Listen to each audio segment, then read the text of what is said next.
Hello students, bills of exchange में आज हम लोग इस क्वेश्चन को पढ़ेंगे। देखो लिखता है sending the bill to bank for collection. ये नया टॉपिक है। हम लोग 3 टॉपिक पहले पढ़े थे। जैसे पहला टॉपिक था कि जो ड्रॉअर है वो बिल अपने पास रख लिया, ठीक है, और ड्यू डेट के दिन 2 महीना 3 महीने के बाद वो खुद गया पैसा लेने। दूसरा पढ़े थे डिस्काउंटिंग ऑफ बिल कि ड्रॉअर जो है बैंक से ड्यू डेट से पहले डिस्काउंट करा लेता है। तीसरा पढ़े थे इंडोर्समेंट ऑफ बिल कि वो अपने किसी क्रेडिटर को बिल इंडोर्स कर देता है। ये चौथा टॉपिक है sending the bill to bank for collection. इसमें क्या होता है, ड्रॉअर बैंक से डिस्काउंट नहीं कराता है, ड्रॉअर बैंक को बिल दे देता है कि ये बिल आप रखो और जब भी उसका ड्यू डेट आएगा आप जाकर ड्रॉई से पैसा ले आना और लाकर मेरे अकाउंट में जमा कर देना। यानी इसमें बैंक से वो पहले से नहीं लेता है, यहाँ बैंक को वो अपने एम्प्लॉय की तरह ट्रीट करता है। बिल बैंक को दे देता है कि जाओ पैसा ले आओ और बैंक लाकर पैसा उसके अकाउंट में जमा कर देता है, ठीक है। तो देखते हैं, पढ़िए ध्यान से। लिखता हूं 10 January 2017 A sells goods to B for ₹12,000. On that date B accepted a bill drawn upon him by A at 2 months for ₹12,000. यानी A गुड्स बेचा और फिर A बिल लिखा और B एक्सेप्ट किया। A गुड्स बेचा, B खरीदा, फिर A बिल लिखा, B एक्सेप्ट किया। 2 महीने का बिल है तो ड्यू डेट आएगा 13 मार्च को। देखो लिखता क्या है, A retains the bill till the due date, यानी ए 13 मार्च तक बिल अपने पास रखा and on the due date sends the bill to the banker for collection. And due date के दिन बैंक को बिल दे दिया कि जाइए पैसा ले आइए। ड्यू डेट के दिन ये बिल बैंक को दे दिया फॉर कलेक्शन, तो ये अपने यहाँ एंट्री करेगा bill send for collection account debit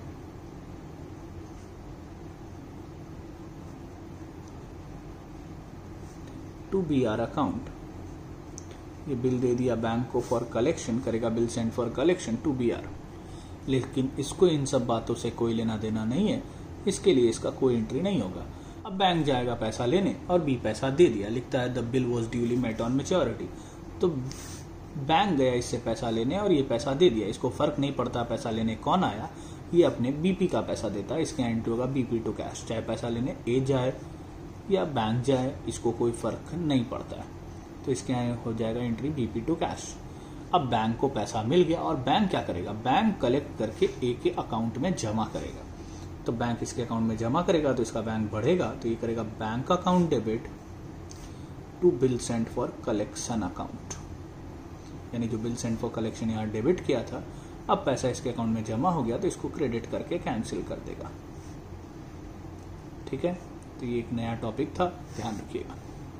अब इस क्वेश्चन को देखो, लिखता है on 15 January 2017 Kusum sold goods for ₹30,000 to Pushpa, यानी कुसुम गुड्स बेची पुष्पा को and drew upon her 3 bills of exchange of 10,000 each payable after 1 month, 2 month and 3 months respectively. Kusum goods बेची पुष्पा को, एंट्री करेगी पुष्पा टू सेल्स। इसके यहाँ हो जाएगा परचेजेस टू कुसुम। अब ये 3 बिल लिखी तो BR1, BR2, BR3 to Pushpa. इसके यहाँ हो जाएगा Kusum to BP number 1, BP number 2 and BP number 3। पहला बिल 1 महीने का, दूसरा 2 महीने का, तीसरा 3 महीने का। तो पहला वाला का ड्यू डेट आएगा 18 फरवरी, दूसरा वाला का 18 मार्च और तीसरा वाला का 18 अप्रैल। अब देखो क्या लिखता है, the first bill was retained bye Kusum till it's maturity. पहला बिल जो है कुसुम अपने पास रखी, वो किसी को नहीं थी। तो अपने पास रखने का कोई जर्नल नहीं होता, क्योंकि अभी तो तीनों बिल अपने ही पास है। Bill number 1, bill number 2 and bill number 3 तीनों लिखे, उसको दिए, वो साइन करके वापस कर दिए। तीनों बिल अभी कुसुम के पास है। तो लिख रहा है इसमें से पहला वाला वो अपने पास रख ली, तो उसको रखने का कोई जर्नल नहीं होगा। फिर लिखता है the second bill was endorsed by her in favour of her creditor Khushboo. Second bill वो खुशबू को एंडोर्स कर दी। सेकंड बिल वो खुशबू को एंडोर्स की, एंट्री होगा Khushboo account debit to BR number 2। इसको इस सब बातों से कोई लेना देना नहीं है। And the third bill was discounted bye her immediately eight 6% per annum. And third bill को बैंक से डिस्काउंट करा ली।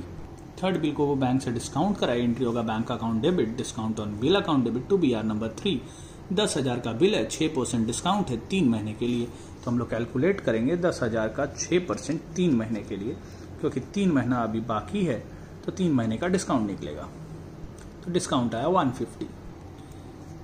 तो इसको बैंक से मिल गया 9,850। इन सब बातों से पुष्पा को कोई लेना देना नहीं है कि आप बिल इंडोर्स करते हैं या डिस्काउंट कराते हैं, इसको कोई फर्क नहीं पड़ता। अब पहला बिल का ड्यू डेट आएगा 18 फरवरी को। तो 18 फरवरी को पहला बिल का ड्यू डेट आया, पहला बिल इसी के पास है, तो ये जाएगी इसके पास पैसा लेने और ये पैसा दे दी। लिख रहा all the bills were met by Pushpa. सारे बिल का पैसा वो ड्यू डेट्स पे दे दी। तो BP नंबर 1 का पैसा दे दी, तो एंट्री करेगी BP number 1 to cash. 10,000। BP number 1 है कुसुम के पास, तो कुसुम को पैसा मिलेगा, तो इसके यहाँ एंट्री होगा cash account debit to BR number 1। इसको पैसा पहला बिल का मिल गया। अब ड्यू डेट्स आएगा दूसरे बिल का। ड्यू डेट दूसरे बिल का आएगा 18 मार्च को। 18 मार्च को खुशबू जाएगी इससे पैसा लेने और ये पैसा दे दी, तो इसके यहाँ एंट्री होगा BP number 2 account debit to cash account. तो चाहे बिल कुसुम के पास हो या खुशबू के पास हो, इसके यहाँ पेमेंट का वही एंट्री होता है। इसको कोई मतलब नहीं है बिल किसके पास है। इसके यहाँ होगा नो एंट्री, क्योंकि पैसा इसको नहीं मिलेगा, पैसा मिलेगा खुशबू को। थर्ड बिल का ड्यू डेट आएगा 18 अप्रैल को। 18 अप्रैल को बैंक जाएगा इससे पैसा लेने तीसरे बिल का। ये तीसरे बिल का भी पैसा दे दी, तो BP 3 account debit to cash account. तीसरे बिल का भी ये पैसा देगी, एंट्री वही होगा, इसको फर्क नहीं पड़ता है पैसा किसको दे रहे हैं। ये अपने बिल का पैसा दे रही, चाहे कुसुम को दे, खुशबू को दे या बैंक को दे, ये बीपी का पैसा दे रही है। इसके यहाँ एंट्री होगा। इसके यहाँ कोई एंट्री नहीं होगा, क्योंकि बिल का पैसा मिलेगा बैंक को, ये तो पहले ही ले चुका है। ठीक है, आज इतना रहने देते हैं, बाकी नेक्स्ट वीडियो में पढ़ेंगे।